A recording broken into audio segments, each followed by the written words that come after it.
జై శ్రీరామ్. విశ్వామిత్రుడికి అఖండమైన తపోశక్తి, పరశురాముడికి విపరీతమైన కోపం. వీరిద్దరూ వేర్వేరు అనుకుంటాం, కానీ వీరిద్దరి మధ్య రక్త సంబంధం ఉందని మీకు తెలుసా?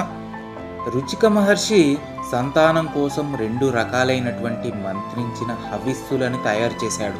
ఒకటి బ్రాహ్మణ తేజంతో శాంతంగా ఉండేలా తన భార్య సత్యవతికి, రెండవది క్షత్రియ పరాక్రమంతో ఉండేలాగా తన అత్తగారికి, అంటే గాదిరాజు భార్య కోసం. కానీ విధి ఆడిన వింత నాటకం వలన ఆ 2 హవిస్సులు తారుమారయ్యాయి. క్షత్రియ మంత్రం ఉన్న పాత్రని సత్యవతి తీసుకుంది.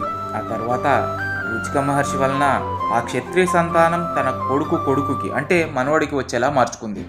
ఫలితంగా గాదిరాజుకి పుట్టిన విశ్వామిత్రుడు క్షత్రియుడైనా కానీ బ్రహ్మర్షి అయ్యాడు.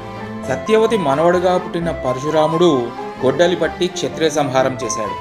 విశ్వామిత్రుడు పరశురాముడి నాయనమ్మకి సోదరుడు కాబట్టి వరుసకి పరశురాముడికి తాత అవుతాడు.